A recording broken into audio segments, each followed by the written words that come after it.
በሳውዲ አረቢያ አደንዛዥ ዕፅ ሲያዘዋውሩ የተያዙ 5 ኢትዮጵያውያን በስቅላት መቀጣታቸው ተገለጸ። የትምህርት ሚኒስቴር በልዩ አዳሪ ትምህርት ቤቶች መማር ለሚፈልጉ ተማሪዎች በቅርቡ ምዝገባ እንደሚጀምር አስታወቀ። ኢራን በሳምንታት ውስጥ 400 የሚደርሱ ትከሻ ላይ ተደርገው የሚተኮሱ የአየር መቃወሚያዎች ልትረከብ መሆኑ ተገለጸ። የአሜሪካና ኢራን ጦርነት ከተጀመረ ወዲህ አሜሪካ ከ640 በላይ ወታደሮች ሙትና ቁስለኛ መሆናቸው የመከላከያ ኃላፊው ተናገሩ። የሚሉት የዕለቱ የሃሩን መረጃችን አበይት ክስተቶች ናቸው። ሃሩን ሚዲያ ላለፉት 9 ዓመታት የሙስሊሙ ማህበረሰብ አዎንታዊ ሁነቶች ለህዝብ ከማድረስ በተጨማሪ የሚገጥሙ በደሎችና የፍትህ መዛባቶችን በመዘገብ ለህዝብ ድምጽ ሲሆን ቆይቷል። በሰሜን አሜሪካ በአዲስ አበባና በሐላባ ስቱዲዮችን በመገንባት የማህበረሰባችን ንቃተ ህሊናን ከመፍጠር አንጻር በማህበራዊ ኢኮኖሚያዊና ሃይማኖታዊ ጉዳዮች ላይ ማህበረሰብ ተኮር ስራዎችን የሰራ ሲሆን በዚህ ረገድ የሚንቀሳቀሱ ተቋማትን ከህዝብ ጋር በማስተዋወቅ በኩልም አይነተኛ ሚናን ተጫውቷል። ሃሩን ሚዲያን በቴሌብር በዕለታዊ በሳምንታዊና ወርሃዊ ክፍያ በቋሚ አባልነት ማገዝ ይችላሉ። በመጀመሪያ ወደ ቴሌብር አካውንቶ በመግባት ፔይመንት የሚለውን በመምረጥ ከሚመጡት አማራጮች ውስጥ ፈንድራይዚንግ የሚለውን ይጫኑ። በመቀጠልም ከተዘረዘሩ አማራጮች ውስጥ ሃሩን ሚዲያ የሚለውን በመፈለግ ዶኔት የሚለውን ይጫኑ። ከዚህ በኋላ ከተዘረዘሩ የዕለታዊ ሳምንታዊና ወርሃዊ የአባልነት አማራጮች መካከል የሚፈልጉትን በመምረጥ ኔክስት የሚለውን በመጫን የሚስጥር ቁጥሩን ያስገቡ። በመጨረሻም ከ127 አባል መሆኑን የሚገልጽ አጭር የጽሑፍ መልእክት ይደርሰዎታል። አሁን የሙስሊሙ ማህበረሰብ ቀዳሚ የመረጃ ምንጭ የሆነው የሃሩን ሚዲያ አባል ሆነዋል። እናመሰግናለን።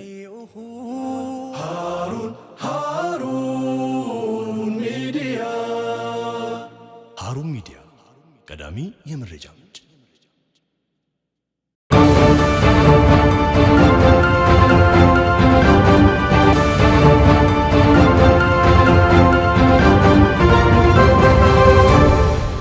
አሰላሙ አለይኩም ወራህመቱላሂ ወበረካቱ። የተወደዳችሁና የተከበራችሁ የሃሩን ሚዲያ ተከታታዮች ዕለተ ረቡዕ ወደ እናንተ የሚደርሰው ሃሩን መረጃችን ተጀምሯል። ከመረጃዎቹ ጋር አቲድ ሐሚድ አብሬያችሁ ቆያለሁ። አብራችሁን ቆዩ። የትምህርት ሚኒስቴር በልዩ አዳሪ ትምህርት ቤቶች መማር ለሚፈልጉ ተማሪዎች በቅርቡ ምዝገባ እንደሚጀምር አስታወቀ።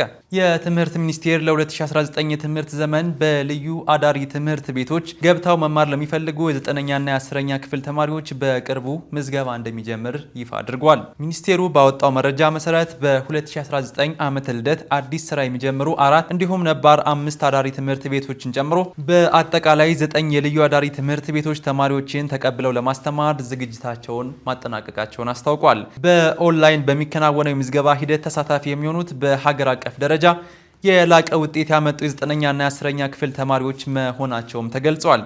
እነዚህ ትምህርት ቤቶች ተማሪዎች ጥራቱን የጠበቀ በዘመናዊ ሳይንስና ቴክኖሎጂ የታገዘ እንዲሁም የምርምርና የፈጠራ ክህሎታቸውን ለማሳደግ የሚያስችል ነፃ ትምህርት እንዲያገኙ ያስችላቸዋል። የምዝገባ ስርዓቱና የመግቢያ ፈተና መስፈርቶች በትምህርት ሚኒስቴር በቅርቡ ይፋ በሚደረገው መመሪያ መሰረት የሚከናወን ይሆናል። በመሆኑም ይህንን ልዩ የትምህርት ዕድል መጠቀም የሚፈልጉ ተማሪዎች እንዲሁም የተማሪ ወላጆች ዝግጅት እንዲያደርጉና ሚኒስቴሩ የሚያወጣቸውን ተከታታይ መረጃዎችን በቅርበት እንዲከታተሉ ጥሪ ቀርቧል።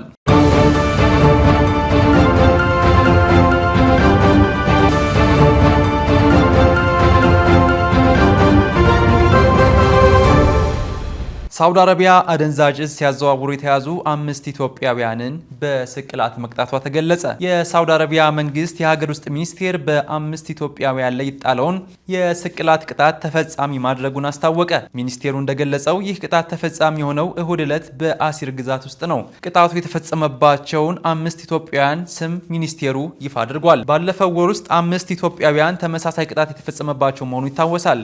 ሚኒስቴሩ እንዳስታወቀው ግለሰቦቹ የተከሰሱት አደንዛዥ ዕፅ በድንበር በኩል አሳልፎ በማስገባት ነው።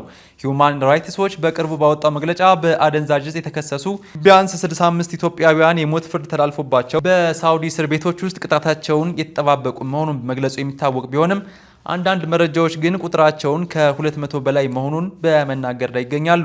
የኢትዮጵያ መንግስት የውጭ ጉዳይ ሚኒስቴር ከ2 ሳምንት በፊት ባወጣው መግለጫ ይህንን ጉዳይ በቅርበት እየተከታተለው መሆኑን ማስታወቁ ይታወሳል። ሚኒስቴሩ በመግለጫው ባደረገው ጥረት በእስር ቤት የነበሩ 1971 ኢትዮጵያውያን ምህረት እንዲደረግላቸው ማስቻሉንም ገልጾ ነበር። ይህ በእንዲህ እንዳለ በዛሬው ዕለት በሳውዲ አረቢያ በአስቸጋሪ ሁኔታ ውስጥ የነበሩ 1834 ኢትዮጵያውያን ወደ ሀገራቸው ተመልሰዋል። በሳምንት ውስጥ በተደረገ 8 ዙር በረራ የተመለሱት 1604 ወንዶችና 192 ሴቶች እንዲሁም 38 ጨቅላ ህጻናት ሲሆኑ ከእነዚህ ውስጥም 53ቱ እድሜያቸው ከ18 ዓመት በታች ነው። መስከረም 5 ቀን 2018 በተጀመረው ዜጎችን ከሳውዲ አረቢያ የመመለስ ዘመቻ እስካሁን ከ88 ሺህ በላይ ኢትዮጵያውያን መመለስ እንደተቻለ የውጭ ጉዳይ ሚኒስቴር አስታውቋል። ውድና የተከበራችሁ የሀሩን ሚዲያ ተከታታዮች ዕለተ ረቡዕ ወደ እናንተ የደረሰ የሚገኘው ሀሩን መረጃችን ቀጥሏል። አሁን ደግሞ ከውጭ ምንጮች ያገኘናቸው መረጃዎች ወደ እናንተ እናደርሳለን።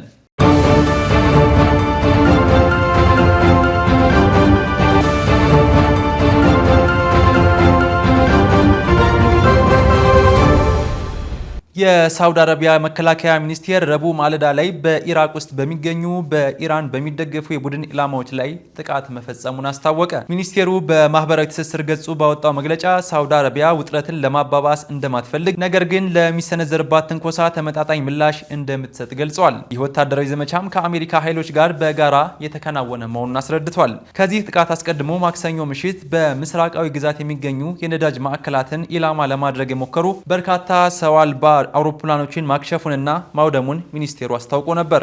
የሚኒስቴሩ ይፋዊ ቃል አቀባይ ሜጀር ጀነራል ቱርኪ አልማሊኪ እንዳሉት አሸባሪ ያሏቸው እነዚህ ጥቃቶች ዳግም ከኢራቅ ግዛት የተነሱና በኢራን በሚደገፉ አሸባሪ ሚሊሻዎች የተፈጸሙ ናቸው ብለዋል። ቃል አቀባዩ አክለውም መንግስት ራሱንና ሀብቱን የመከላከል እንዲሁም በተገቢው ጊዜና ቦታ ምላሽ የመስጠት ተፈጥሯዊ መብቱ የተጠበቀ መሆኑንም አረጋግጠዋል። የሳውዲ አረቢያ የውጭ ጉዳይ ሚኒስቴር በበኩሉ ባወጣው መግለጫ በኢራቅ ውስጥ የሚገኙት ከኢራን ጋር የተቆራኙ አሸባሪ ሚሊሻዎች የሚከተሉት ይህ የጥቃት አካሄድ ሀገሪቱ በቀጠናው ያለውን ውጥረት ለማርገብና ደህንነትን ለማስጠበቅ የድርሻዋን ጥረት እያደረገች ባለችበት ወቅት የተከሰተ ነው ብሏል። መግለጫው በማከልም ይሁን እንጂ እነዚህ አሸባሪ ሚሊሻዎች ኃላፊነት የጎደለው የውጥረት ማባባስ አካሄድን፣ ዓለም አቀፍ ሕግን መጣስን እና የእስልምና ወንድማማችነት የሚጠይቀውን የመልካም ጉርብትና መርሆችን ችላ ማለትን መርጠዋል ሲል አክሏል። ሰኞ ዕለትም ከኢራቅ የተነሱና በሳውዲ ምስራቃዊ ግዛት እንዲሁም በሪያድ የሚገኙ ነዳጅ ማዕከላትን ኢላማ ያደረጉ ድሮኖችን ማክሸፋቸው ይታወሳል።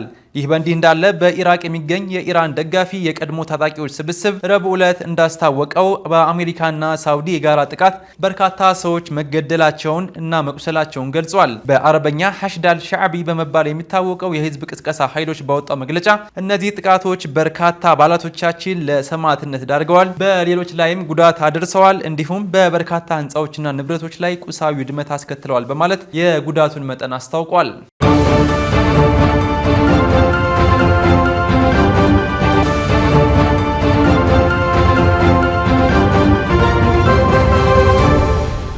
የአሜሪካና ኢራን ጦርነት ከተጀመረ ወዲህ አሜሪካ ከ640 በላይ ወታደሮቿ ሙትና ቁስለኛ መሆናቸውን አስታወቀች። 4 ወታደሮች የተገደሉት በአሜሪካና በኢራን መካከል የተደረሰው የተኩስ አቁም ከፈረሰ በኋላ ነው። በድጋሚ በአሜሪካ ጥቃት የተፈጸመባት ኢራን በቀጠናው የሚገኙ የአሜሪካ የጦር ሰፈሮችን ኢላማ ማድረጓን የተገለጸው። ጉዳቱ ከደረሰባቸው መካከል 417 በኢራን ላይ በተካሄደው ኢፒክ ፊውሪ ከተባለው ዘመቻ ጋር በተያያዘ የሞቱ ናቸው።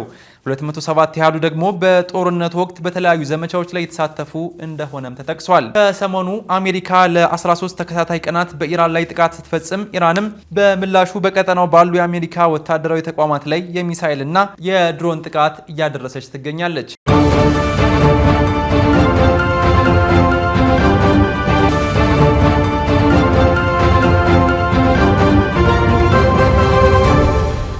ኢራን በሳምንታት ውስጥ 400 የሚደርሱ ትከሻ ላይ ተደርገው የሚተኮሱ የአየር መቃወሚያዎችን ልትረከብ መሆኑ ተገለጸ። ግዢው ከ60 እስከ 70 ሚሊዮን ዶላር የተገመተ ሲሆን ከአሜሪካ ጋር ጦርነት ውስጥ የምትገኘው የኢራን ጦር የኢራንን የጦር አቅም ዳግም ያጠናክራል ተብሏል። አሜሪካና እስራኤል በኢራን ላይ ጦርነት ከከፈቱ ወዲህ ቴህራን የአጭር ርቀት የአየር መከላከያ አቅሟን ስታጠናክር ይህ የመጀመሪያው ነው። ቴህራን በደረሰባት ተደጋጋሚ ድብደባ የወታደራዊ ካምፖቿንና ቁልፍ መሰረተ ልማቶቿን ለመከላከል ሳትችል ቀርታለች።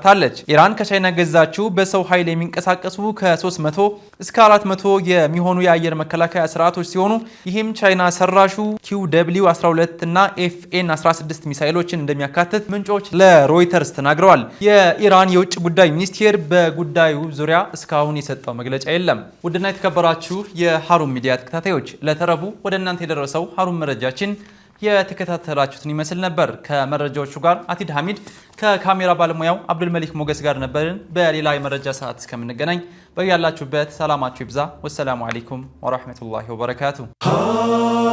ሀሩን ሚዲያ ላለፉት 9 ዓመታት የሙስሊሙ ማህበረሰብ አዎንታዊ ሁነቶች ለህዝብ ከማድረስ በተጨማሪ የሚገጥሙ በደሎችና የፍትህ መዛባቶችን በመዘገብ ለህዝብ ድምጽ ሲሆን ቆይቷል። በሰሜን አሜሪካ በአዲስ አበባና በሐላባ ስቱዲዮችን በመገንባት የማህበረሰባችን ንቃተ ህሊናን ከመፍጠር አንጻር በማህበራዊ ኢኮኖሚያዊና ሃይማኖታዊ ጉዳዮች ላይ ማህበረሰብ ተኮር ስራዎችን የሰራ ሲሆን በዚህ ረገድ የሚንቀሳቀሱ ተቋማትን ከህዝብ ጋር በማስተዋወቅ በኩልም አይነተኛ ሚናን ተጫውቷል። ሀሩን ሚዲያን በቴሌብር በዕለታዊ በሳምንታዊና ወርሃዊ ክፍያ በቋሚ አባልነት ማገዝ ይችላሉ። በመጀመሪያ ወደ ቴሌብር አካውንቶ በመግባት ፔይመንት የሚለውን በመምረጥ ከሚመጡት አማራጮች ውስጥ ፈንድራይዚንግ የሚለውን ይጫኑ።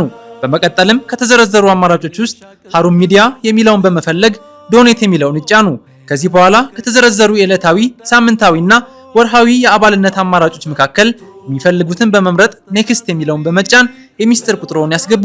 በመጨረሻም ከ127 አባል መሆኑን የሚገልጽ አጭር የጽሑፍ መልእክት ይደርሰዎታል። አሁን የሙስሊሙ ማህበረሰብ ቀዳሚ የመረጃ ምንጭ የሆነው የሀሩን ሚዲያ አባል ሆነዋል። እናመሰግናለን።